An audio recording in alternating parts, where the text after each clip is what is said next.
Welcome to the Human Capital Innovations Podcast, your go-to source for personal, professional, and organizational growth and development. We hope you tune in often for all things people management, organizational development and change, organizational leadership, and social impact related. Maximize your personal and organizational potential with Human Capital Innovations Podcast.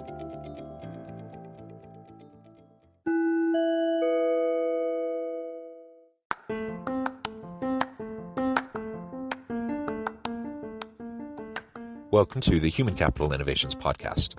In this HCI podcast episode, I talk with Laura Noel about slowing down for greater impact in your personal, family, and professional life.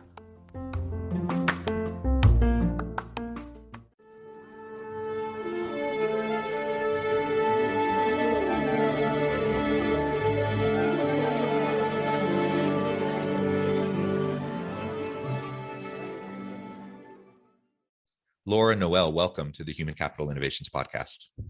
Oh, thank you so much for having me. I'm excited to be here. Yeah, I am thrilled to be sitting down with you today. We're going to have a lovely conversation as we talk about slowing down in life, taking time to go through that introspection and self-reflection. I suppose the end of a year, the start of a new year is always a good time to go through this process. And it's generally good health practice anyways, in terms of physical, mental health, to try to do that. But we're going to frame this out in terms of specifically how we can slow down to create greater impact in our personal, family, and professional life. And maybe that sounds counterintuitive to people. We hear so much about go, go, go, go. And in the West, particularly in Western culture, it's all about being busy and having more to do, more on your plate, more on your calendar. And so this idea of slowing down for greater impact may seem odd to people. But I know you have a lot of great insights to share on this, and we're going to unpack that and try to have a better understanding of how and why this is going to help us to be more successful, more impactful. As we get started, I wanted to share Laura's bio with everybody. Laura Noel is an executive business and personal development consultant who works with organizations and individuals to help streamline business processes while maximizing profits. She helps clients stretch their thinking in a way that opens them up to new possibilities. Prior to becoming an entrepreneur and CEO of her own company, Laura studied and taught personal growth, change management, and leadership for over 27 years while serving in the United States Air Force. She has helped solidify goals and improve corporate culture within government agencies, the Department of Defense, and construction, technical, insurance, and sales organizations. What a tremendous background. It's a thrill to have you. Anything else you would like to share with listeners by way of your personal context before we dive on in?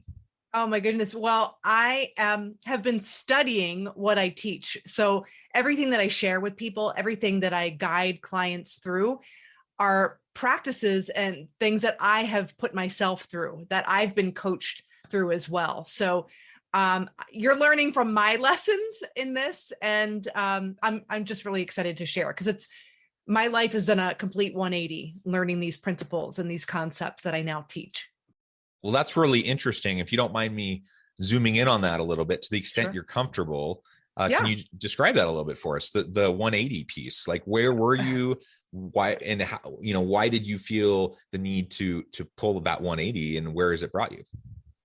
Yeah. So snapshot in time in my Air Force career, I was getting promoted very quickly to the top ranks. I rose to the top 1% in the enlisted ranks. I was leading different projects and organizations. I was taking care of my father, who was terminally ill, while going through for advanced degrees. I was running marathons. I was doing that Kona half Ironman. And every time I climbed a mountain, it seemed it seemed like I had this insatiable desire to achieve more, have more, do more, buy more, but it was never enough. I never felt that fulfillment. And as a result, even though from the outside looking in, it looked like I had it all together and I was, on the path to success and achieving it, I didn't really have close relationships. I remember talking to a girlfriend of mine who is a really close friend now, but back then we were kind of close acquaintances, but she was the closest kind of to a friend that I had. And I just said, when is it going to be enough? I'm exhausted. When am I going to be enough? And I realized in that moment, in my mind, I would never be enough. There was something missing, and I was looking outside of myself for that fulfillment. And I was always in the grind. And I was searching for something, and I found my coach and mentor. And once I started working with him, I just learned the art of allowing and of slowing down. I realized that I had infinite potential inside of me, and the answers that I was seeking were inside of me and not out there. And that's when things really shifted for me. It's really beautiful. I appreciate you sharing that. And I have to admit, much of what you just said really resonates with me. Yeah. I think, I try to be mindful. I actually, consider myself an aspiring minimalist, not just in terms of stuff, things, but in terms of kind of the clutter of life.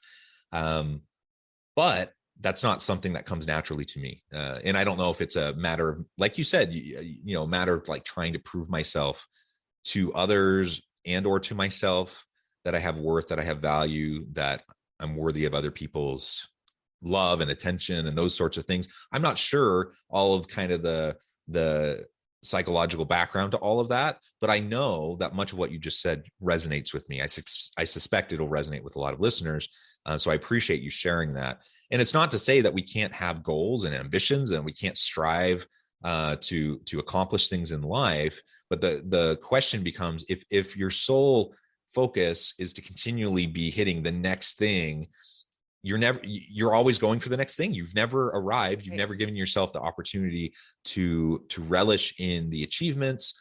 And I think the most important and impactful thing you just said to me was the close friendships piece. Having lots of close acquaintances, that's nice. Having colleagues that you appreciate and who appreciate you, that's nice. But we all need at least, a few close friends that we can lean on, rely on, be vulnerable with. And when we don't have that, the world is a very lonely place. And it doesn't matter how resilient we are and how tough we are. We can be super tough. You were doing Ironman races and such. You're super tough, but that still takes a toll. And we're social creatures, social animals, and we need that connection. Absolutely. And I was surrounded by people. I was in the midst of everything that was happening. But every time I reached an accomplishment or a goal, I remember even finishing the half Ironman, and it was really hot that day. It was insane. And it was like 8 hours. And I thought I'd finish in 7. I never enjoyed those accomplishments. I had never done anything like that before. But once I learned, even on a basic level, how to set goals, it's not that I don't have goals. It's that my goals are much bigger. And I've redefined what success looks like. Success is not reaching the goal. Success is who I get to become on the way to the goal. And so our minds typically will only allow us to set goals we know we can achieve, which is why from the outside looking in, it seemed like I was doing a big thing, but to me, I knew that I had so much more within me. But now when I set goals, it's a bigger vision, and I'm guessing at the timeline, but my mind, I like that you said, we're clearing the clutter. My mind is less cluttered with all of these goals that are shooting off in different directions. So I might have mini goals or, places that I want to target on the way to that bigger vision, but they're not, and my energy is not diffused. Yeah. I really like that. So I think that lays a really great foundation for what we're going to be talking about for the rest of our time together today. And I appreciate you sharing that and being vulnerable, because again, I think it certainly resonated with me. I think it'll resonate with a lot of listeners who find ourselves in the grind. And I know one of the things you talk a lot about is kind of the myth that more is more. Multitasking, being in the midst of the grind, showing up before the boss gets there, staying late, working super long hours, constantly seeking new certifications, just all the things that so many people find themselves in the trap of being in. Why do you call that a myth? A myth of more is more, and why is sometimes less actually more? I think If we really sit down to think, we have to clear space in order for us to think. And mental activity is not thinking. Thinking is when we quiet down and we're actually reflecting. We're listening to our intuition, our inner guidance system. We're using our imagination to imagine an outcome that we prefer to have, or goals, and really think about those things. We're not being triggered by external events, other people's comments, the actions of other people, but we're really tuned inward and deciding how to respond versus react. And I find, my own personal story, being the self-proclaimed high overachiever, I was always looking for that next certification, that next degree. And there's nothing wrong with that. I'll give you an example. I remember when I started coaching and I was getting ready to retire from the military, and I asked my coach, hey, you know what? There's this doctoral program that I'm thinking about going into. And this was around 2016. And it sounds really interesting. And he said, are you doing it because you think you need it? Or are you doing it because you want it? And my natural inclination was to be like a squirrel, hoarding all the acorns, right? For the winter. I want all of the things, all of the certifications. I realized from him asking me that I was doing it because I didn't feel like I had enough. I had more than enough, and my business really took off. It's not until many years later now that I'm in a doctoral program, but it's not because I think I need it. It's because I'm really, really interested in what I'm studying. So that's what I mean by thinking through things. If I had, started a business, been a new entrepreneur, and going for a doctoral degree, and, in the midst of retiring and moving, I would have been overwhelmed. I would have been, life would have been leading me instead of me leading me in my life. And that's why it's so important to slow down. Doing more doesn't mean that you'll advance farther. Thinking and creating that space to do that will give you the opportunity to leverage the right opportunities at the right time, not all of the opportunities.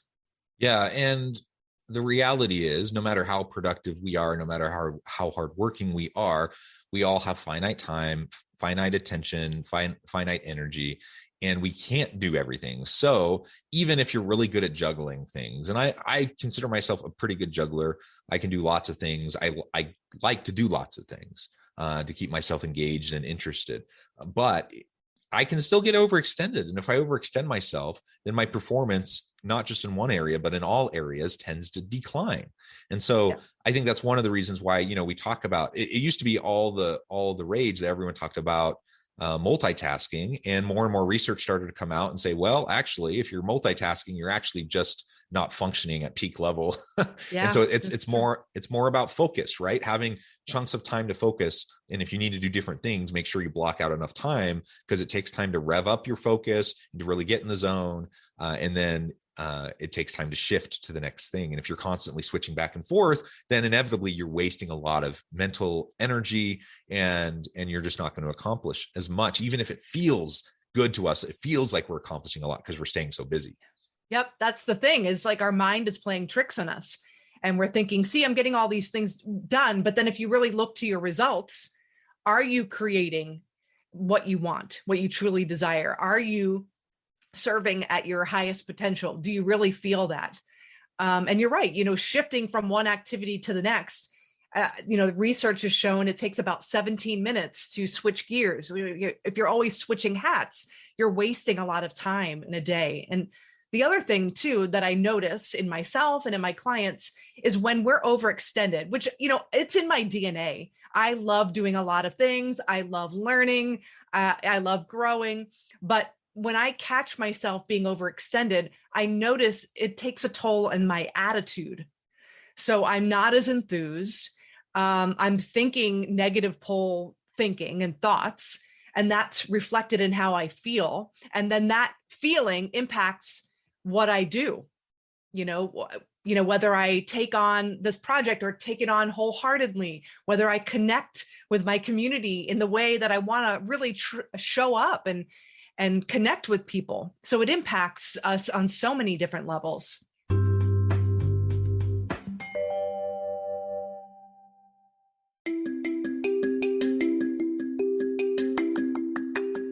I'm excited to announce the publication of my new book from HCI Press, Bluer Than Indigo Leadership: The Journey of Becoming a Truly Remarkable Leader.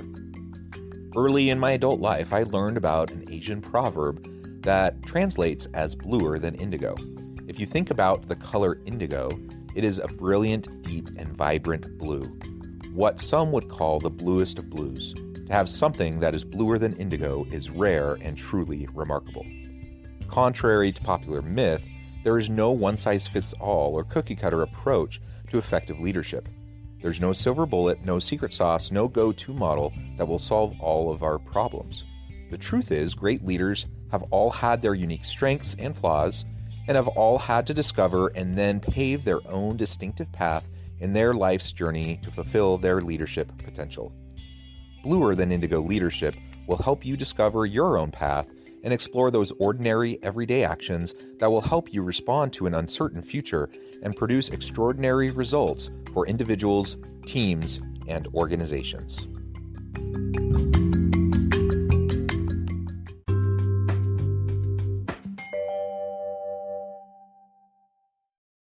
Yeah, I love that so much. I think that's just a lesson we need to learn and relearn over and over and over again, because it's just so easy to really fall into the trap of the grind and just being busy for busy's sake. And it feels good. We get to demonstrate to people that we're busy. But I think that the pandemic has taught us many things. One of the things it has reinforced in my mind is kind of the butts and seats mentality, seeming busy mentality. Like they just aren't worth much. So everyone goes virtual or hybrid, and people aren't all around together. And all of a sudden it doesn't really become, it's not about going through the motions, who's in the office more, who's in more meetings. It's about who's producing, who's accomplishing stuff, right? And that has been a really fine focus for a lot of people. That's caused them to reassess like their processes and how they approach their daily life and their work and their balance between the two, the work-life integration. And that's a healthy practice for us to go through. That self-reflection. And as we've done that, I think more and more people have started to shift their paradigm. They've started to adjust the way they're thinking. And that's one of the big reasons why we're in the middle of this great resignation, or the great awakening, as some have called it. People have just realized that what they were doing before doesn't seem to work for them anymore. It's not enriching them, fulfilling them the way they want to be enriched or fulfilled. Maybe they're not doing the type of work they want to do. These are all good things for us to be able to recognize. Absolutely. I work with individuals and with teams, and some individuals are looking to reinvent themselves. And so they've taken this time to reflect. When we're in busy mode all the time, and it seems like we're doing things, it's kind of like we're getting that shot of enthusiasm, but we're not really fulfilled. We're staying busy to sort of mask what's going on. And when we stop and have that time to reflect, that's when we can really start to create change and create momentum in the direction we want to go. And so a lot of people I've noticed and worked with who are looking to maybe start their own company or become an entrepreneur, they're realizing, having this time at home, that they want to have a little more balance in their life. They're realizing what's most important to them.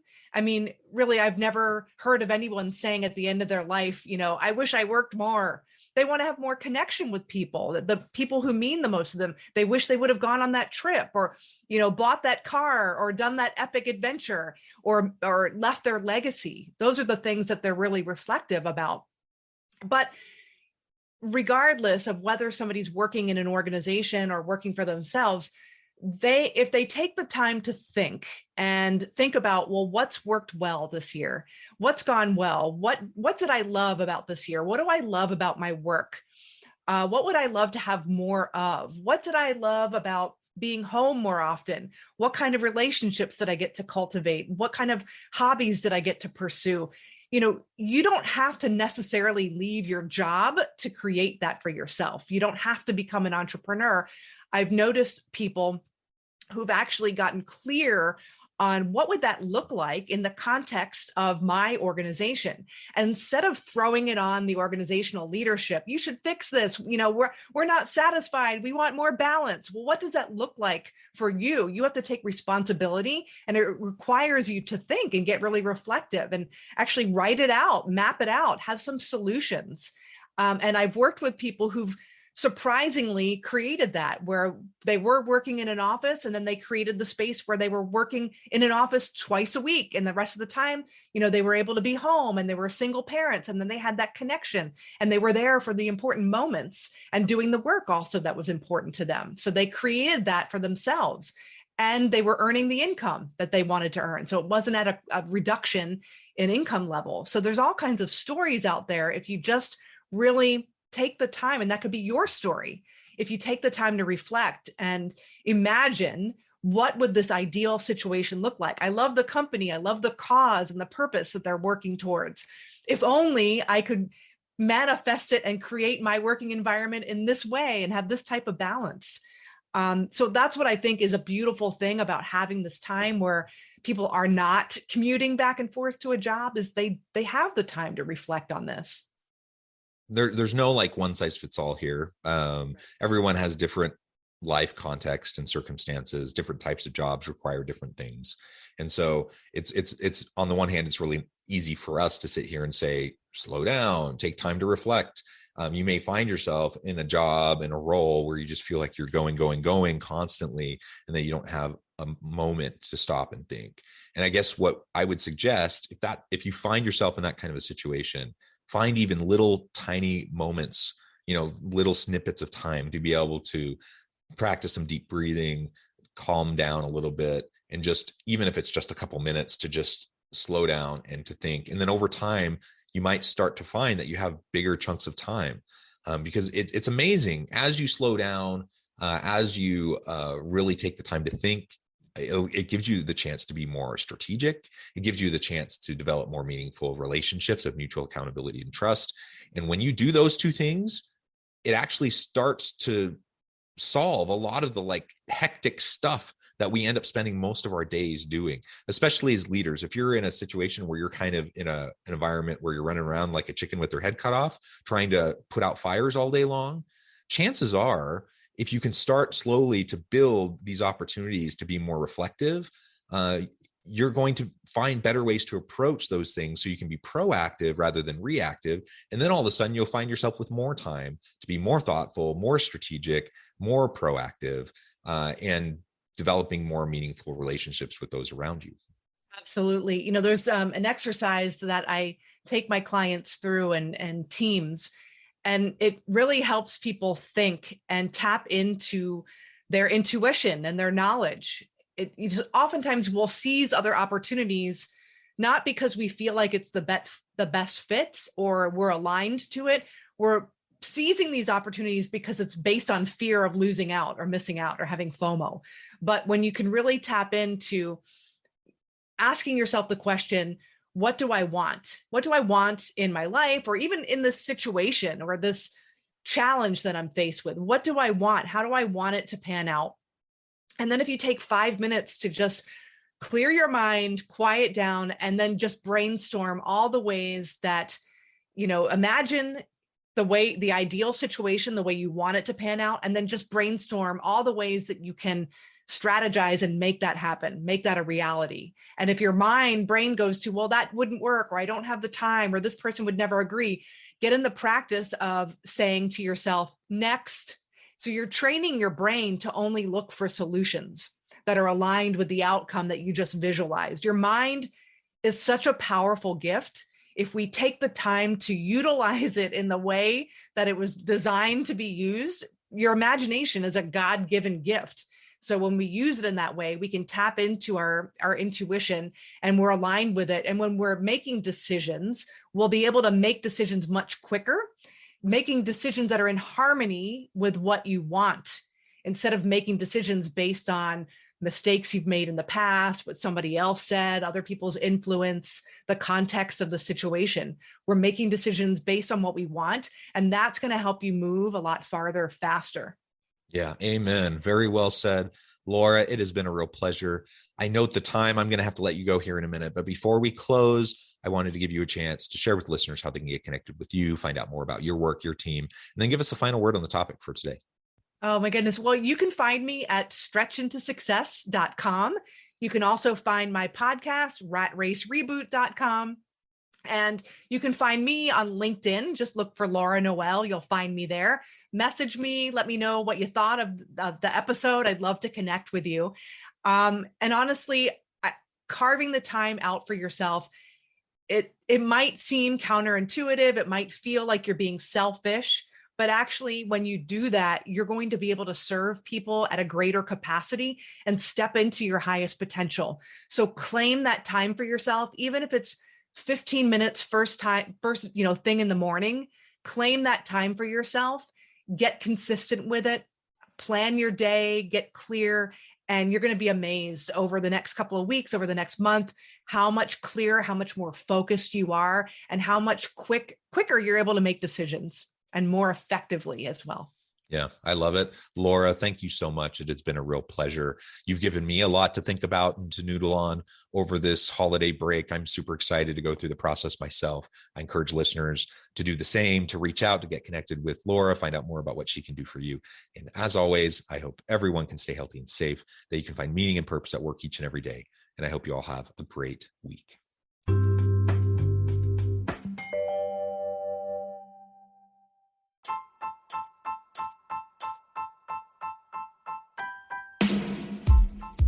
The alchemy of truly remarkable leadership. Ordinary, everyday actions that produce extraordinary results. Consider how the nature of work has shifted over the past 50 years. With increased globalization, rapid technological advancement, and the shift in economic composition, the average job of today looks very different than the average job of 50 years ago. What will the jobs and organizations of tomorrow look like? Moreover, what does this all mean for organizational leaders? What are the core competencies and capabilities of organizations and their leadership that are prepared for continued disruption and geopolitical and socioeconomic shifts? Regardless of what the future holds, increasingly, leaders need to be socially minded, data-driven, decisive, champions of talent, and disruptors of the traditional notions of leadership, teams, organizations, and work. The alchemy of truly remarkable leadership will help you to explore your own leadership competencies and capabilities and consider ways to apply and implement them into your workplace and personal life.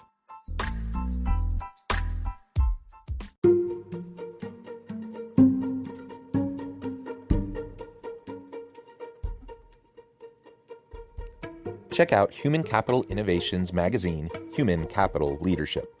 Human Capital Leadership is a free, interactive e-magazine with the mission to help individuals, leaders, and organizations find innovative approaches to maximize their human capital potential.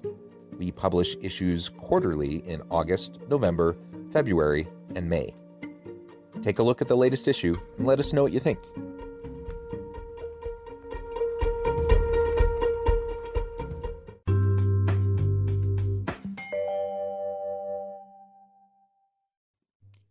Thanks again for joining us for this episode of the Human Capital Innovations Podcast.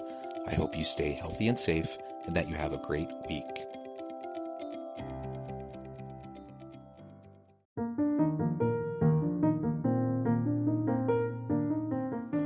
Check out our new weekly LinkedIn newsletter, Alchemizing Human Capital, exploring industry trends via original research and interviews with executives and thought leaders from across the globe. We look forward to having you join us.